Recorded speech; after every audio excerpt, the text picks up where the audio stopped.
I can go. Good afternoon. Wake up, guys. Good afternoon. How are you?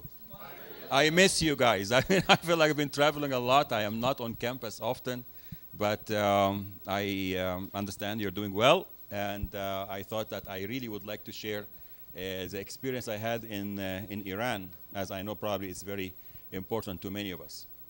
We have very limited time. I know that many of you like to leave on the 3 o'clock bus. So I'll try to finish this right at 2:50 or 2:55 so you can catch the bus if you want to. And meanwhile, I would like to do 2 or 3 things. First, I would like to ask a general question of everybody and no right or wrong answers. And just be honest, whatever you want to say. The question is, and I'll give you a second to think about it. What word comes to mind when you hear the word Iran? All right, so, and then I'm gonna, as I'm speaking for my presentation, I'm gonna run slides. They're not very exciting, but at least it will give you an idea of what we're doing and so on. I'm not gonna comment on them, I just let them run as I'm speaking. But if something stops you, just take a note and later in the question and answer say, what was that about? Or what was this picture? And I'll be happy to answer. And then, of course, I will try to leave 20 minutes or 15 minutes at the end for any questions or comments from you.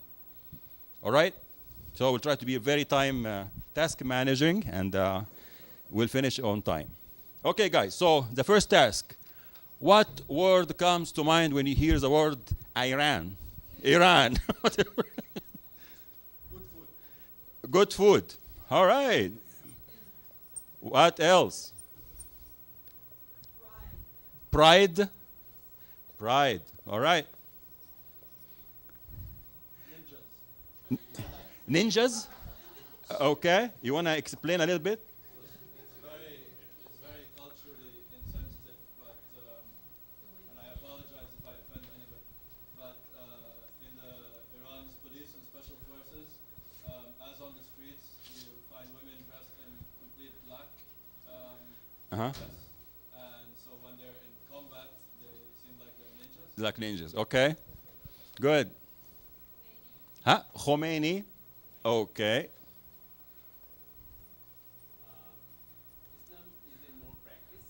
Islam more practiced. Okay. Socially, yep. One word. Okay. I don't know. I don't know. Okay, so it's Islam. We'll put it like just okay. Persia. All right. Arms. I'm sorry. What? Intolerance. Okay. All right. What else? Huh? Trouble. Trouble. Okay. Trouble. Persian literature, poems. Poem. Yeah. Poetry. Yeah. Absolutely. Spirituality. Okay. Strength. Wealth. All right. Wow. This is impressive. Okay, one last one. Snow. Yeah, by the way, I don't know. I did not know that they actually have snow in Tehran and many of the cities. And of course, they have a lot of snow on top of the mountains, and they have beautiful skiing resorts. Huh? Culture. Okay, that was the last one. No, that's it. No more. All right. All right. As a matter of fact, I think that this is such an interesting introduction to this, because I would say that maybe when I was going to Iran, I just didn't know what to expect. Again, I'm going to run this, and you're just going to see it, and that's all. I had in mind more of the concept of related to arms, I think, and trouble. And I think maybe that's why this whole trip was organized. As you may have read in the email I sent, this trip was organized by the United States Institute of Peace. And the idea was to bring together a group of people working in the field of peace and conflict resolution who also are American Muslims, and to have them go and visit counterparts in Iran, people in universities and in religious institutions and so on, to talk about the concepts of conflict resolution and peace building in the Islamic context, and of course, how this can contribute to the situation today. So, is the United States Institute of Peace gathered 7 of us who work in the field of peace and conflict, and we arranged a trip with the UNESCO Chair for Human Rights, Peace and Democracy in one of the big universities in Tehran called Shahid Beheshti University. So we arranged the trip. It took a while. We got the visas finally and so on, and we got there. And I would say from day one, from moment one, I think things started to really change in my mind, or I started to realize, my God, what's going on?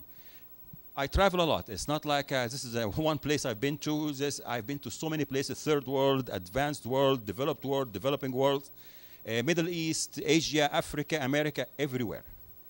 But I would say that I already had certain assumptions I expected when I went to Iran.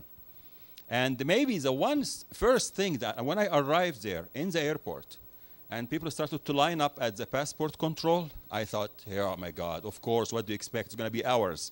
They're going to check everyone for a long time and so on. But then I realized that no one was taking more than a minute. It was such a free process. I felt like there was no problem with people walking into this country. And later when I left also, it was as easy. By the way, the only ones that they do a little bit of extra with them are people carrying US passports. I carried my Egyptian passport. But with the US, by the way, they reciprocate. Yeah, seriously. And they said, well, if we, most foreigners, I think you know, when they arrive to the US now, you have to do the fingerprint. So they did the same thing to our colleagues who had US passports. Yet, as they were doing it, they were very apologetic. And they just told people, we are really sorry, but we just have to follow those orders. I mean, if it were for us, we'll say you are welcome here. I was very surprised that in general, there was this relaxed mood around people traveling, because usually in oppressive regimes, this is one of the first things that they will make your life hell about, is can you leave this country, can you go into this country? I was very surprised how easy it was. And then there were a couple of graduate students waiting for me. It was very nice driving to we stayed like in a dormitory, like is a house for faculty or something like that. Driving was crazy. I mean, crazier than Egypt, and that's really crazy. I mean, but they had great roads, beautiful roads, everything. And I would say, so again, our mission was to meet with people from different universities. And I remember the first day I arrived, I went to that UNESCO Chair for Human Rights. And I am meeting with several of their faculty. And I find that many of them are very well educated in French. And they just wanted to speak French to me. And my French doesn't help in that. But at the same time, I found that they were just so open about their criticism of the system. And I was just so surprised that they were very critical. They did not care to actually talk much about human rights from an Islamic perspective. They were very clear that human rights is universal, and why should we bother with Islam and Sharia? To the point that I wonder, so why are we here? I mean, I thought that the point was about us coming to talk to you about conflict resolution and peace building in the Islamic perspective. But I found that apparently there is a large group of people that is highly secular on many levels. And in this, I tried to do a diagram here, and I'm going to explain it later and explain how I see some tension in this. I think this group here, the educated middle class, is really a group that is highly secularized, highly westernized, to the point that they feel very frustrated with everything around them. And I would say, and I'll explain why. I'm sure they have very good reasons. Perhaps I couldn't understand in the beginning. I remember after one day, and I started to ask all those questions from our hosts. Finally, one of the young hosts was us. She said to me, listen, we've been trying to figure this out for 25 years. Do you think you're going to figure it out in one day? Just relax and try to enjoy or understand what's going on, but don't expect you to understand everything happening. And I say that because I found that there was so much contradiction going on there. On one hand, every young woman walking in the university on the street, they have some cover on their